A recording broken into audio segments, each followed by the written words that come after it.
ನಮಸ್ಕಾರ. ಆಕಾಶ್ನೊಂದಿಗೆ ಒಲಿಂಪಿಯಾಡ್ಸ್ ಈ ಒಂದು ವಿಶೇಷ ಮಾತುಕತೆಗೆ ನಾನು ಎಲ್ಲ ವಿದ್ಯಾರ್ಥಿ ಮತ್ತು ಪೋಷಕರನ್ನು ಸ್ವಾಗತ ಮಾಡ್ತಾ ಇದ್ದೇನೆ. ಇವತ್ತಿನ ನಮ್ಮ ಈ ಒಂದು ಮಾತುಕತೆಯಲ್ಲಿ ಸ್ವಾತಿ ಬಿ ಇವರು ಭಾಗವಹಿಸಿದ್ದಾರೆ. ನಾನು ಸ್ವಾತಿ ಮೇಡಮ್ ಅವರನ್ನು ಈ ಒಂದು ಮಾತುಕತೆಗೆ ಪ್ರೀತಿಯಿಂದ ಸ್ವಾಗತ ಮಾಡ್ತೇನೆ. ನಮಸ್ಕಾರ ಮೇಡಮ್.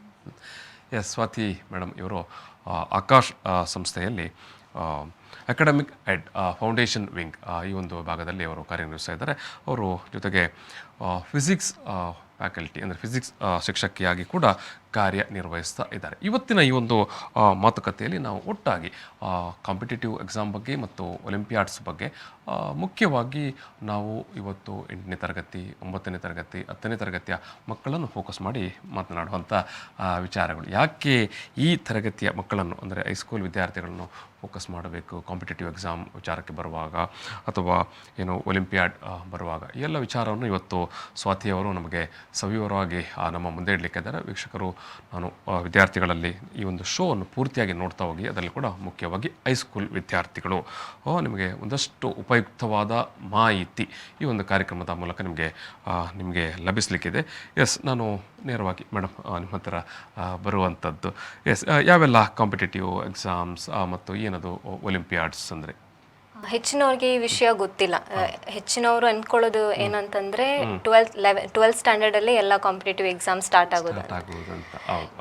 ಆಕ್ಚುಲಿ ನಾವು ನೋಡ್ಬೇಕಂದ್ರೆ 8th 9th 10th ಕೂಡ ಅಲ್ಲ, ಫಸ್ಟ್ ಸ್ಟ್ಯಾಂಡರ್ಡ್ ಇಂದಾನೇ ಕಾಂಪಿಟೇಟಿವ್ ಎಕ್ಸಾಮ್ಸ್ ಇದೆ. ಫಸ್ಟ್ ಸ್ಟ್ಯಾಂಡರ್ಡ್ ಇಂದ ಹಿಡಿದು 12th ಸ್ಟ್ಯಾಂಡರ್ಡ್ ವರೆಗೆ ಕೂಡ ಕಾಂಪಿಟೇಟಿವ್ ಎಕ್ಸಾಮ್ಸ್ ಇದೆ. ಹೆಚ್ಚಿನವರಿಗೆ ವಿಷಯವೇ ಗೊತ್ತಿಲ್ಲ. ಫಸ್ಟ್ ಸ್ಟ್ಯಾಂಡರ್ಡ್ ಇಂದಲೇ ಆರಂಭ ಆಗ್ತದೆ. ಆದ್ರೆ ನಾವು ಫೋಕಸ್ ಮಾಡ್ಲಿಕ್ಕೆ ಹೇಳುದು ಮಾತ್ರ 8th 9th 10th ಅಲ್ಲಿ ಮೇಜರ್ ಕಾಂಪಿಟೇಟಿವ್ ಎಕ್ಸಾಮ್ಸ್ ಅಂದ್ರೆ national level international level competitive exams ಬರೋದು 8th 9th 10th ಅಲ್ಲಿ. ಈಗ ಸುಮಾರು ಎಕ್ಸಾಮ್ಸ್ ಇದೆ ಹೇಳ್ಬೇಕಂದ್ರೆ, ಹೆಸರು ಹೇಳ್ಬೇಕಂದ್ರೆ ನನಗೆ PRMO ಅಂತ ಹೇಳ್ಬೋದು. ಮೊದಲು PRMO ಅಂತ ಕರಿತಿದ್ವಿ ಅದನ್ನ, ಇವಾಗ ನೇಮ್ ಚೇಂಜ್ ಮಾಡಿದ್ದಾರೆ ಪ್ಯಾಂಡಮಿಕ್ ಆದ್ಮೇಲೆ. ಅದು maths Olympiad, pre regional maths Olympiad. ಅದನ್ನ ಸ್ಟೂಡೆಂಟ್ ಕ್ರ್ಯಾಕ್ ಮಾಡಿದ್ದಾರೆ ಅಂತ ಹೇಳಿದ್ರೆ ಆ ಸ್ಟೂಡೆಂಟ್ ಹೇಳ್ಬೋದು ನಾವು he has something in it ಅಂದ್ರೆ ಅಷ್ಟು ಕಷ್ಟ ಇದೆ ಎಕ್ಸಾಮ್. ಅದಕ್ಕೆ ಬೇರೆನೆ ಪ್ರಿಪರೇಷನ್ ಲೆವೆಲ್ ಬೇಕು, ಅದರ ಸಿಲೆಬಸ್ ಲೆವೆಲ್ ಬೇರೆ ಇರ್ತದೆ. 9th ಇಂದ ಹಿಡಿದು 12th ಸ್ಟ್ಯಾಂಡರ್ಡ್ ಸ್ಟೂಡೆಂಟ್ಸ್ಗೆ ಕಾಮನ್ ಕ್ವಶನ್ ಪೇಪರ್ ಕೊಡ್ತಾರೆ. ಸೊ ಅದು ಒಂದು ಕಾಂಪಿಟೇಟಿವ್ ಎಕ್ಸಾಮ್ಸ್. ಮತ್ತೊಂದು ಹೇಳ್ಬೇಕಂತ ಹೇಳಿದ್ರೆ ಇನ್ನೊಂದು ಅದೇ ಇಂಪಾರ್ಟೆಂಟ್ ಎಲ್ಲ ರೀಜನ್ ಇದು ಮಕ್ಕಳಿಗೆ. ಇಲ್ಲಿ ಸ್ಪೆಷಲಿ ನಮಗೆ ಕರ್ನಾಟಕದ ಸ್ಟೂಡೆಂಟ್ಸ್ ತುಂಬಾ ಕಡಿಮೆ ಪಾರ್ಟಿಸಿಪೇಟ್ ಮಾಡೋದು ಇದರಲ್ಲಿ. NTSC ಅಂತ, ಆ NTSC ಅಂತ ಹೇಳೋದು ಸ್ಟೇಜ್ 1 ಸ್ಟೇಜ್ 2 ಅಂತ ಕಂಡಕ್ಟ್ ಮಾಡ್ತಾರೆ. ಒಂದು ಸ್ಟೇಟ್ ಲೆವೆಲ್, ಅದರಲ್ಲಿ ಸೆಲೆಕ್ಟ್ ಆದ ಸ್ಟೂಡೆಂಟ್ಸ್ ನ್ಯಾಷನಲ್ ಲೆವೆಲ್. ಇದು ನಮ್ಮ ಗವರ್ಮೆಂಟೇ ಕಂಡಕ್ಟ್ ಮಾಡ್ತಿರೋದು, ಆದ್ರೆ ಹೆಚ್ಚಿನವರಿಗೆ ಗೊತ್ತಿರೋದಿಲ್ಲ. ಅದರಲ್ಲಿ ಸ್ಕಾಲರ್ಶಿಪ್ ಸಿಗ್ತದೆ ಮಕ್ಕಳಿಗೆ, ಮಂತ್ಲಿ ಸ್ಕಾಲರ್ಶಿಪ್ ಬರ್ತದೆ ಅವರು ಕ್ಲಿಯರ್ ಮಾಡಿ. ಯಾವ ಮಕ್ಕಳು ಅದನ್ನು ಬರೀಲಿಕ್ಕೆ ಇರುವಂತದ್ದು? ಆ NTSC ಅನ್ನೋ ಎಕ್ಸಾಮ್ ಅನ್ನ 10th ಸ್ಟ್ಯಾಂಡರ್ಡ್ ಮಕ್ಕಳು ಮಾತ್ರ ಬರೀಲಿಕ್ಕಾಗೋದು. 10th ಸ್ಟ್ಯಾಂಡರ್ಡ್ ಮಕ್ಕಳು ಮಾತ್ರ. ಆದ್ರೆ ಅವರಿಗೆ ಎಕ್ಸಾಮ್ ಅಲ್ಲಿ ಸಿಲೆಬಸ್ ಇರೋದು 8th 9th 10th ಇನ್ಕ್ಲೂಡ್ ಆಗಿರೋದು. ಸೊ NTSC ಅಂತ ಹೇಳೋದು ತುಂಬಾ ಇಂಪಾರ್ಟೆಂಟ್ 10th ಸ್ಟ್ಯಾಂಡರ್ಡ್ ಮಕ್ಕಳಿಗೆ. ಅಂದ್ರೆ ಅವರಿಗೆ ತುಂಬಾ ಎಕ್ಸ್ಪೀರಿಯನ್ಸ್ ಸಿಗ್ತದೆ. ಅವರಿಗೆ ಸೆಲೆಕ್ಟ್ ಆಗುದು ಅಂತ ಹೇಳಿದ್ರೆ ಅವರು ನೆಕ್ಸ್ಟ್ ನ್ಯಾಷನಲ್ ಲೆವೆಲ್ ಅಲ್ಲಿ ಸ್ಟೇಟ್ ಅನ್ನ ರೆಪ್ರೆಸೆಂಟ್ ಮಾಡೋದು. ಲ್ಯಾಕ್ಸ್ ಆಫ್ ಸ್ಟೂಡೆಂಟ್ಸ್ ಅಲ್ಲಿ ಫಿಲ್ಟರ್ ಆಗಿ ಓನ್ಲಿ 300 ಸ್ಟೂಡೆಂಟ್ಸ್ ಸೆಲೆಕ್ಟ್ ಆಗೋದು. ಅದು ತುಂಬಾ ಪ್ರೌಡ್ ಇರ್ತಾರೆ. ಹೌದು. ಆದ್ರೆ ಸ್ಯಾಡ್ ಪಾರ್ಟ್ ಅಂತ ಹೇಳಿದ್ರೆ ನಮ್ಮ ರೀಜನ್ ಇಂದ ಮಕ್ಕಳೇ ಬರೆಯುವುದಿಲ್ಲ. ನಮ್ಮ ರೀಜನ್ ಅಂತ ನೀವು ಹೇಳಿದ್ರೆ ದಕ್ಷಿಣ ಕನ್ನಡ ಯಾಕೆ ಬರುವುದಿಲ್ಲ, ಅಥವಾ ನಿಮ್ಮ ಒಂದು ಅಬ್ಸರ್ವೇಷನ್ ಪ್ರಕಾರ ಯಾವ ರೀತಿ ಪಾರ್ಟಿಸಿಪೇಷನ್? ದಕ್ಷಿಣ ಕನ್ನಡದಲ್ಲಿ ಏನು ಅಂತಂದ್ರೆ ಹೆಚ್ಚಿನ ಕಾನ್ಸಂಟ್ರೇಷನ್ ಸಬ್ಜೆಕ್ಟಿವ್ ಎಕ್ಸಾಮ್ಸ್ಗೆ ಕೊಡ್ತಾರೆ. ಬೋರ್ಡ್ ಎಕ್ಸಾಮಿಗೆ, ಸ್ಟೇಟ್ ಬೋರ್ಡ್ ಎಕ್ಸಾಮ್ ಇರ್ಬೋದು, ಇಲ್ಲದೆ CBSE ಬೋರ್ಡ್ ಎಕ್ಸಾಮ್ ಇರ್ಬೋದು, ಅದಕ್ಕೆ ಜಾಸ್ತಿ ಇಂಪಾರ್ಟೆನ್ಸ್ ಕೊಡ್ತಾರೆ. ಅದರಲ್ಲಿ ನಾವು ನೋನ್ ಆಲ್ರೆಡಿ ಯಾವಾಗ್ಲೂ ನಮ್ದು ಉಡುಪಿ ಮತ್ತೆ ದಕ್ಷಿಣ ಕನ್ನಡವೇ ಬರೋದು. ಆದ್ರೆ ನೀವು ಅದೇ ಕಾಂಪಿಟೇಟಿವ್ ಎಕ್ಸಾಮ್ ಅಲ್ಲಿ ನೋಡಿ ಎಷ್ಟು ಜನ ಸೆಲೆಕ್ಟ್ ಆಗಿದ್ದಾರೆ ಅಂತ ಹೇಳಿದ್ರೆ ನಾವು ಬೆರಳೆಣಿಕೆ ಅಷ್ಟೇ. ಯಾಕೆ ಅಂದರೆ ಆ ರೀತಿಯ ಒಂದು ಇನ್ನೂ ಕೂಡ ನಮ್ಮ ಈ ರೀಜನ್ ಅವರು ಕಾಂಪಿಟೇಟಿವ್ ಎಕ್ಸಾಮ್ ಬಗ್ಗೆ ತುಂಬಾ ಆಸಕ್ತಿ ತೋರ್ತಾ ಇಲ್ಲ ಇನ್ನೂ ಕೂಡ ಅಂತ ಹೇಳುವ. ಆಕ್ಚುಲಿ ಈ ಇಯರ್ ಸ್ಟಾರ್ಟ್ ಆಗಿದೆ. ಈ ವರ್ಷ ನಾವು ನೀಟಲ್ಲಿ ನೋಡ್ಬೋದು ಫಸ್ಟ್ ರ್ಯಾಂಕ್ ಮಂಗಳೂರಿಂದ ಬಂದಿರೋದು. ನೀಟಲ್ಲಿ ಕರ್ನಾಟಕ ಫಸ್ಟ್ ರ್ಯಾಂಕ್, ನಮ್ದು ಜಶನ್ ಚಾಬ್ರಾ ಬಂದಿರೋದು. ಅದೇ ನನ್ನ ರಿಕ್ವೆಸ್ಟ್ ಎಲ್ಲ ಸ್ಟೂಡೆಂಟ್ಸಿಗೆ ಅದೇ ಆ ಲೆಗೆಸಿಯನ್ನು ಇನ್ನು ಕಂಟಿನ್ಯೂ ಮಾಡಿ ನೆಕ್ಸ್ಟ್ ಇಯರ್ ಇನ್ನು ಬರುವ ವರ್ಷದಲ್ಲಿ ಕೂಡ ಮಂಗಳೂರಿಂದ ಸಬ್ಜೆಕ್ಟಿವ್ ಎಕ್ಸಾಮ್ಸ್ ಮಾತ್ರ ಅಲ್ಲ ಕಾಂಪಿಟೇಟಿವ್ ಎಕ್ಸಾಮ್ಸ್ ಅಲ್ಲಿ ಕೂಡ ನಾವು ಪ್ರೂವ್ ಮಾಡಬೇಕು. ಇಲ್ಲಾಂದ್ರೆ ಅದೇ ಆಗ್ತಾರೆ, ಮಗಪ್ ಮಾಡಿ ಬರ್ತಾರೆ ದಕ್ಷಿಣ ಕನ್ನಡ ಸ್ಟೂಡೆಂಟ್ಸ್. ಅವರು ಕಾಂಪಿಟೇಟಿವ್ ಎಕ್ಸಾಮ್ಸ್ ಅಲ್ಲಿ ಪ್ರಿಪೇರೇ ಆಗೋದಿಲ್ಲ, ಅವ್ರದ್ದು ಹೆಸರೇ ಇರೋದಿಲ್ಲ, ನಾಲೆಜ್ ಕಡಿಮೆ. ಮಾಡಲಿಕ್ಕೆ ಮಂಗಳೂರಲ್ಲಿ ಸಾಕಷ್ಟು ಅವಕಾಶಗಳಿದೆ ಅಂತ ನೀವು ಹೇಳೋದು? ಖಂಡಿತ, ಪೊಟೆನ್ಷಿಯಲ್ ತುಂಬಾ ಇದೆ ಸ್ಟೂಡೆಂಟ್ಸ್ ಅಲ್ಲಿ. ಅಂದ್ರೆ ನಾವೀಗ ಟೀಚಿಂಗ್ ಫೀಲ್ಡ್ ಅಲ್ಲಿ ಇರೋದ್ರಿಂದ ಸ್ಟೂಡೆಂಟ್ಸ್ ಅನ್ನ ನೋಡಿ ಗೊತ್ತು, ಡಿಫ್ರೆಂಟ್ ರೀಜನ್ ಅಲ್ಲಿ ಟೀಚ್ ಮಾಡಿರೋದ್ರಿಂದ ಇಲ್ಲಿಯ ರೀಜನ್ ಸ್ಟೂಡೆಂಟ್ಸ್ ಅಲ್ಲಿ ತುಂಬಾ ಪೊಟೆನ್ಷಿಯಲ್ ಇದೆ. ಗೈಡೆನ್ಸ್ ಇಲ್ಲ ಅವರಿಗೆ, ಪ್ರಾಪರ್ ಹೇಳ್ತೇವೆ ಗೈಡಿಂಗ್ ಪಾತ್ ಸಿಗ್ತಾ ಇಲ್ಲ. ಸರಿಯಾದ ಒಂದು ಮಾರ್ಗದರ್ಶನ ಇಲ್ಲ. ಮತ್ತು ಆ ಸೂಕ್ತ ಸಮಯದಲ್ಲಿ ಹೌದು. ಯಾವ ಸಮಯದಲ್ಲಿ ಮಾರ್ಗದರ್ಶನ ಸಿಗಬೇಕು ಆ ಸಮಯದಲ್ಲಿ ಮಾರ್ಗದರ್ಶನ ಸಿಗ್ತಾ ಇಲ್ಲ ಅಂತ ನೀವು ಹೇಳುವಂಥದ್ದು. ಹೌದು. ಅದರ ಇನ್ನೊಂದು ಇಂಪಾರ್ಟೆಂಟ್ ಅಂತ ಹೇಳಿದ್ರೆ 8th 9th 10th ಅಲ್ಲಿ ಅಗತ್ಯ ಇಲ್ಲ ಅಂತ ಅನ್ನೋದು. ಓಕೆ, 8th 9th 10th ಅಲ್ಲಿ ಅಂತ ಅಗತ್ಯ ಇಲ್ಲ ಅಂತ. ಎಸ್, ಈಗ ಮೇಡಮ್ 8th 9th 10th ಅಲ್ಲಿ ಯಾವ ರೀತಿ ಅಗತ್ಯ ಅಂತ ಈ ಒಂದು ಕಾಂಪಿಟೇಟಿವ್ ಎಕ್ಸಾಮ್ಗೆ ಪಾರ್ಟಿಸಿಪೇಷನ್ ವಿಚಾರಕ್ಕೆ ಬರುವಾಗ? 8th 9th 10th ಅಲ್ಲಿ ಇವಾಗ ಯೂಶ್ವಲಿ ಪೇರೆಂಟ್ಸ್ ಮತ್ತು ಸ್ಟೂಡೆಂಟ್ಸ್ ಏನು ಥಿಂಕ್ ಮಾಡೋದಂದರೆ ಕ್ಲಾಸಲ್ಲಿ ಫಸ್ಟ್ ಬಂದರೆ ಸಾಕು, ಹ್ಯಾಪಿ, ಅದಕ್ಕಿಂತ ಜಾಸ್ತಿ ಏನು ಬೇಡ ಅಂತ ಸ್ಕೂಲ್ ಲೆವೆಲೇ ನೋಡೋದು. ಈಗ ಕ್ಲಾಸಲ್ಲಿ 100 ಸ್ಟೂಡೆಂಟ್ಸ್ ಇದ್ದಾರೆ, 2-3 ಬ್ಯಾಚ್ ಇದ್ದಾರೆ, ಅದರಲ್ಲೇ ಫಸ್ಟ್ ಬಂದರೆ ಸಾಕು ಅಂತ. ಅದೇ student national level international level exam ಬರೆಯುವಾಗ, ಅವರು ಈಗ 11th 12th ಸ್ಟ್ಯಾಂಡರ್ಡ್ಗೆ ಹೋಗುವಾಗ ಇಂಟರ್ನ್ಯಾಷನಲ್ ಲೆವೆಲ್ ನ್ಯಾಷನಲ್ ಲೆವೆಲ್ ಈಗ ನೀಟ್ JEE ಅಂತ ಎಕ್ಸಾಮ್ ಬರೆಯುವಾಗ ಒಂದು 16 lakhs ಸ್ಟೂಡೆಂಟ್ಸನ್ನು ಫೇಸ್ ಮಾಡಬೇಕು. ಆಲ್ ಆಫ್ ಸಡನ್ ಅದನ್ನು ಫೇಸ್ ಮಾಡೋದಕ್ಕಿಂತ 8th 9th ಆ ಕ್ಲಾಸಲ್ಲೇ ಅವರು ಫೇಸ್ ಮಾಡಲಿಕ್ಕೆ ಸ್ಟಾರ್ಟ್ ಮಾಡಿದರೆ ನೆಕ್ಸ್ಟ್ ಅವರಿಗೆ ಆ entrance exams, main entrance exam, life deciding entrance exam ಬರುವಾಗ, ಕೆರಿಯರ್ ಡಿಸೈಡಿಂಗ್ ಎಕ್ಸಾಮ್ಸ್ ಬರುವಾಗ ಅವರಿಗೆ ಈಸಿ ಆಗ್ತದೆ, ಪ್ರೆಷರೈಸ್ ಆಗೋದಿಲ್ಲ, ಅವರು ತಯಾರಾಗಿರ್ತಾರೆ, ಹೊಂದ್ಕೊಂಡು ಹೋಗ್ತಾರೆ ಕಾಂಪಿಟೇಟಿವ್ ಎಕ್ಸಾಮ್ಸ್ಗೆ. ಅನುಭವ ಬಂದಿರ್ತದೆ. ಹೌದು. ಟೈಮ್ ಮ್ಯಾನೇಜ್ಮೆಂಟ್ ಮಾಡೋದು, ಎಕ್ಸಾಮ್ ಪ್ಯಾಟರ್ನ್ ಎಲ್ಲವೂ ಅವರಿಗೆ ಹೊಂದ್ಕೊಂಡು ಹೋಗ್ತಾರೆ ಮಕ್ಕಳು. ಮತ್ತು 12th ಸ್ಟ್ಯಾಂಡರ್ಡಲ್ಲಿ ಅಷ್ಟು ಈಸಿ ಇಲ್ಲ ಬ್ಯಾಲೆನ್ಸ್ ಮಾಡೋದು.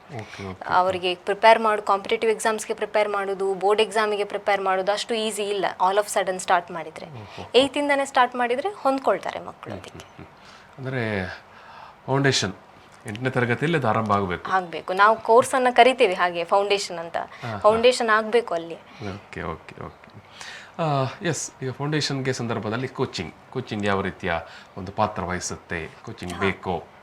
ಇದು ಕೂಡ ಇಂಪಾರ್ಟೆಂಟ್. ಕೋಚಿಂಗ್ ಬೇಕಾ? 8th 9th 10thಗೆ ಕೋಚಿಂಗ್ ಇಂಪಾರ್ಟೆಂಟ್ ಇದೆಯಾ? ಕಾಂಪಿಟೇಟಿವ್ ಎಕ್ಸಾಮ್ಸ್ ಬರೀಬೇಕಾ? ಕೋಚಿಂಗ್ ಬೇಕಾ?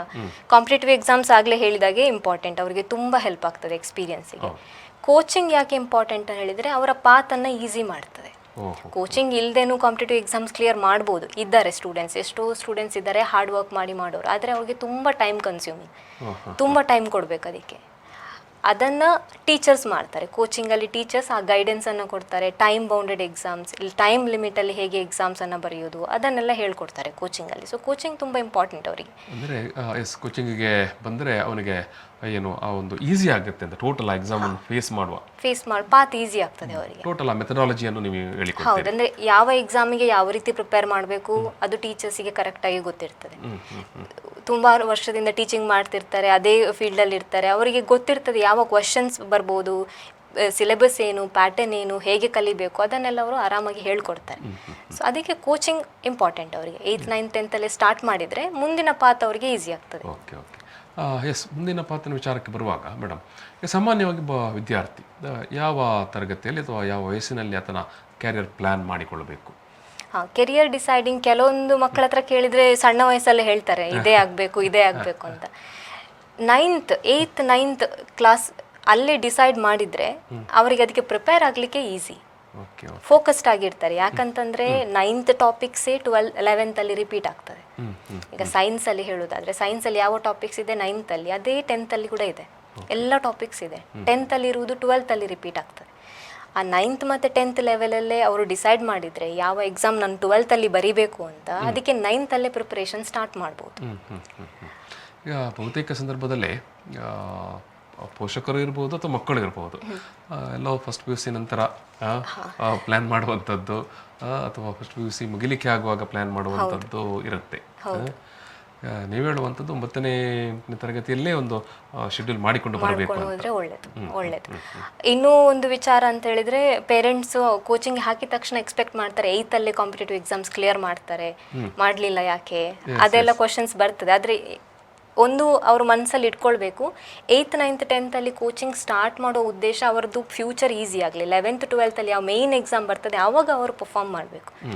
ಇವಾಗಲೇ ನೀವು ಇದು ಎಂತ ಹೇಳ್ತೇವೆ, ಇಮಿಡಿಯೇಟ್ ರಿಸಲ್ಟ್ ಅಲ್ಲ, ಇದು ಲಾಂಗ್ ಪ್ರಾಸೆಸ್. ಮಕ್ಕಳು ಹೊಂದ್ಕೊಳ್ಬೇಕು ಫಸ್ಟ್, ಮತ್ತೆ ರಿಸಲ್ಟ್ ಬರ್ತದೆ. ಓಕೆ ಓಕೆ ಅಂದರೆ ಆರಂಭದ ಒಂದು ಅವಧಿ 8th ಅಲ್ಲಿ ಸಪೋಸ್ ಜಾಯಿನ್ ಆದರೆ ಅವನಿಗೆ ಒಂದು ಅಲ್ಲಿ ಹೊಂದಿಕೊಳ್ಳಿಕ್ಕೆ ಒಂದಷ್ಟು ಟೈಮ್ ಬೇಕಾಗುತ್ತೆ. ಟೈಮ್ ಬೇಕಾಗ್ತದೆ. ಸಣ್ಣ ಮಕ್ಕಳಲ್ಲ, 8th 9th ಅಂತ ಹೇಳಿದ್ರೆ ಅವರಿಗೆ ಹೊಂದ್ಕೊಳ್ಳಿಕ್ಕೆ ಟೈಮ್ ಹಿಡಿತದೆ. ಕೋಚಿಂಗಿಗೆ, ಅದರ ಮೆಥಡಿಗೆ, ಸ್ಕೂಲಲ್ಲಿ ಕಲಿತಾರೆ, ಇಲ್ಲಿ ಬಂದು ಕಲಿತಾರೆ, ಅದನ್ನ ಹೊಂದ್ಕೊಳ್ಳಿಕ್ಕೆ ಟೈಮ್ ಹಿಡಿತದೆ. ಸಪೋಸ್ ಅದನ್ನೇ ಅವರು ಕಲಿತಾರೆ ಮತ್ತು ನಿಮ್ಮಲ್ಲೂ ಬಂದು ಕಲಿತಾರೆ, ತುಂಬಾ ಟಫ್ ಅಂತ ಅನಿಸುತ್ತಾ ವಿದ್ಯಾರ್ಥಿಗಳಿಗೆ? ಅದೇ, ಆ ಟಫ್ನೆಸ್ 8th ಅಲ್ಲಿ ಸಿಕ್ಕಿದ್ರೆ ಒಳ್ಳೇದು, 11th 12th ಅಲ್ಲಿ ಸಿಕ್ಕಿದ್ರೆ ಕಷ್ಟ, ಟೈಮ್ ಅಲ್ಲೇ ಹೋಗ್ತದೆ ಅವರು. Okay okay okay. ಅದಕ್ಕೆ ಹೊಂದ್ಕೊಳ್ಳಿಕ್ಕೆ ಅವರು ಸ್ಟಾರ್ಟಿಂಗ್ ಅಲ್ಲೇ ಬಂದ್ರೆ ಒಳ್ಳೇದು. ಅವಾಗ ಈ ಸ್ಕೂಲ್ ಮತ್ತು ನಿಮ್ಮ ಕೋಚಿಂಗ್ ಅನ್ನು ಮ್ಯಾನೇಜ್ ಮಾಡಿಕೊಳ್ಳಿಕ್ಕೆ ಸರಿ ಆಗುತ್ತೆ. ಅವರಿಗೆ. ಆಕಾಶ್ ಸಂಸ್ಥೆಯವರದೇ ಅಂಥೆ ಎಕ್ಸಾಮ್ ಇದೆ, Akash national talent and exam. ಇದೊಂದು ವಿಶೇಷವಾದಂಥ ತರಬೇತಿ ಕೂಡ, ಮತ್ತು ಒಂದು ಆಕಾಶ್ ಸಂಸ್ಥೆಯವರು ಏನು ಪ್ರಾಯೋಜಿಸ್ತಾ ಇರುವಂಥ ಒಂದು ವ್ಯವಸ್ಥೆ ಕೂಡ. ಎಸ್ ಮೇಡಮ್, ಏನಿದು ಅಂತೆ ಅಂದರೆ? ಅಂತೆ ಹೆಸರು ಹೇಳುವಾಗಲೇ Aakash national talent hunt exam. ಇದು talent hunt, literally talent hunt, ಪ್ರತಿಭೆಯನ್ನು ಶೋಧನೆ ಮಾಡುವಂಥದ್ದು. ಇವಾಗ ನಾವು ನಮ್ಮ ಆಕಾಶ್ ರಿಸಲ್ಟ್ಸ್ ನೋಡಿದ್ರೆ, ಲೈಕ್ ನ್ಯಾಷನಲ್ ಲೆವೆಲ್ ರಿಸಲ್ಟ್ಸ್ ನೋಡಿದ್ರೆ, ಎಲ್ಲ ಟಾಪರ್ಸ್ ಕೂಡ ನಮ್ಮ ಆಕಾಶ್ ಇನ್ಸ್ಟಿಟ್ಯೂಟ್ ಅನ್ನ ಜಾಯಿನ್ ಆಗಿರೋದು ಈ ಎಕ್ಸಾಮ್ ಮೂಲಕವೇ. ಅಂದ್ರೆ ಡಿಫ್ರೆಂಟ್ ಸ್ಕೂಲಲ್ಲಿ ಎಕ್ಸಾಮ್ ಅನ್ನ ಕಂಡಕ್ಟ್ ಮಾಡ್ತೀರಿ ಮತ್ತು ಯಾವ ತರಗತಿಯವರಿಗೆ ಎಕ್ಸಾಮ್ ಕಂಡಕ್ಟ್ ಮಾಡ್ತೀರಿ? ಆಂಥೆ ಎಕ್ಸಾಮ್ 7th ಸ್ಟ್ಯಾಂಡರ್ಡ್ ಇಂದ ಹಿಡಿದು 12th ಸ್ಟ್ಯಾಂಡರ್ಡ್ ಅವರಿಗೆ 12th ಪಾಸ್ ಔಟ್ ಸ್ಟೂಡೆಂಟ್ಸ್ ಕೂಡ ಬರೀಬಹುದು. ಎಲ್ಲ ಕ್ಯಾಟಗರಿ ಸ್ಟೂಡೆಂಟ್ಸ್ ಕೂಡ ಬರೀಬಹುದು. ಅವರದ್ದೇ ಕ್ಲಾಸಿನ ಸಿಲೆಬಸ್ ಅನ್ನ ಕೇಳ್ತೇವೆ ಎಕ್ಸಾಮ್ ಅಲ್ಲಿ. ಸೊ ಎಕ್ಸಾಮ್ ಅನ್ನ ಬರೆದು ಅವರ ಮಾರ್ಕ್ಸ್ ಎಷ್ಟು ಸ್ಕೋರ್ ಮಾಡಿದ್ದಾರೆ ಅದರ ಬೇಸಿಸ್ ಮೇಲೆ ಅವರಿಗೆ ಸ್ಕಾಲರ್ಶಿಪ್ ಇದೆ. ಸ್ಕಾಲರ್ಶಿಪ್ ಅಂದ್ರೆ ಅವರು ನೆಕ್ಸ್ಟ್ ಇಯರ್ ನಮ್ಮ ಕೋರ್ಸಿಗೆ ಜಾಯಿನ್ ಆಗುವಾಗ ಇಂತಿಷ್ಟು ಸ್ಕಾಲರ್ಶಿಪ್ ಅಂತ ಇರ್ತದೆ ಅವರಿಗೆ.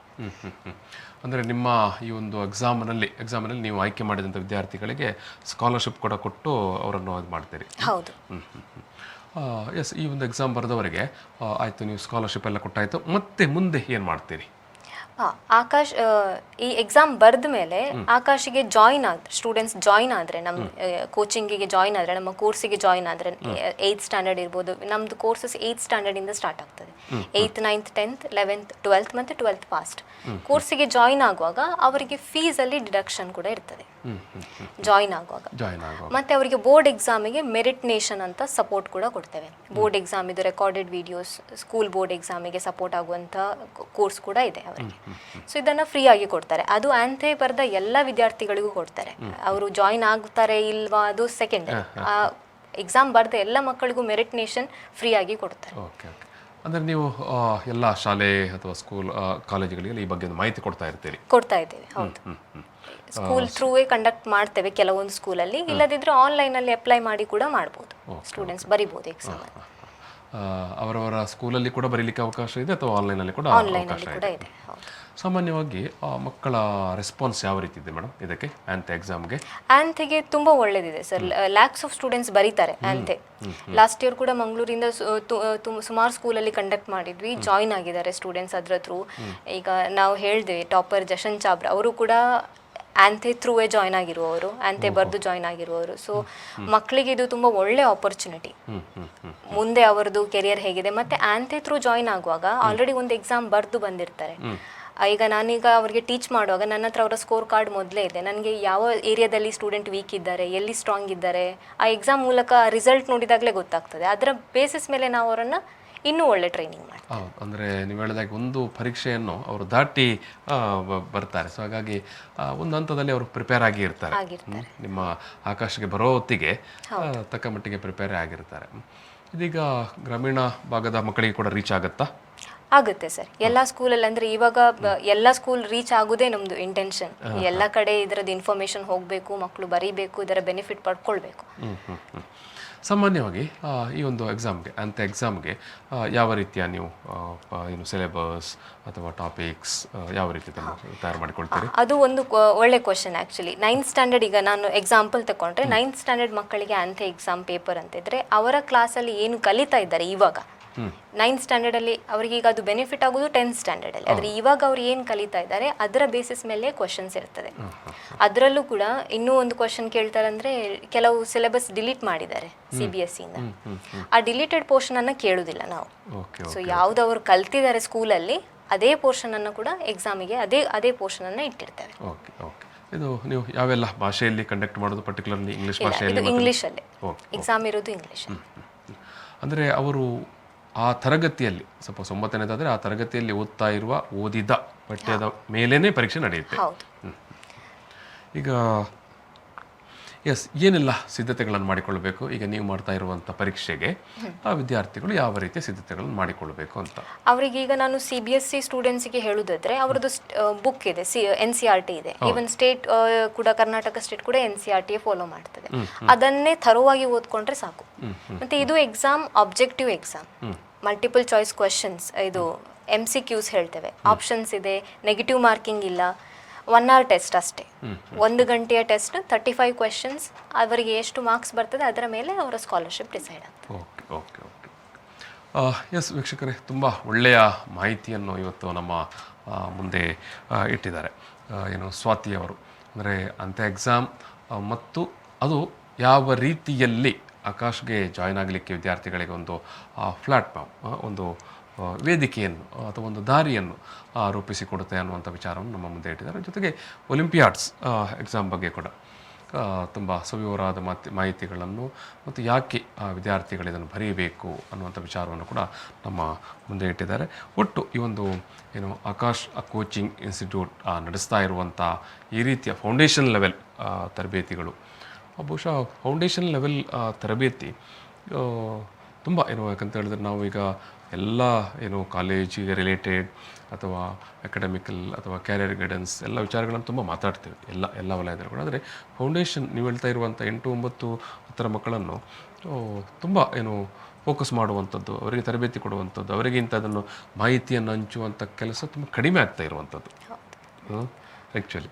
ಆದರೆ ಆಕಾಶ್ ಈ ನಿಟ್ಟಿನಲ್ಲಿ ಒಂದು ದೊಡ್ಡ ಹೆಜ್ಜೆ ಅಂತಲೇ ಹೇಳ್ಬೋದು, ದೊಡ್ಡ ಹೆಜ್ಜೆ ಇಡೀ ಭಾರತದಲ್ಲೇ ನಾವು ಏನು ಕಂಪೇರ್ ಮಾಡಿದರೆ. ಮೇಡಮ್, ಈಗ ಒಲಿಂಪಿಯಾಡ್ಗೆ ನಾನು ಕೊನೆಯದಾಗಿ ಮುಗಿಸೋ ಹೊತ್ತಿಗೆ ಟೋಟಲ್ ಇತ್ತೀಚಿನ ವರ್ಷಗಳಲ್ಲಿ ಒಂದು ಪಾರ್ಟಿಸಿಪೇಷನ್ ಯಾವ ರೀತಿ ಉಂಟು ಅಂತ?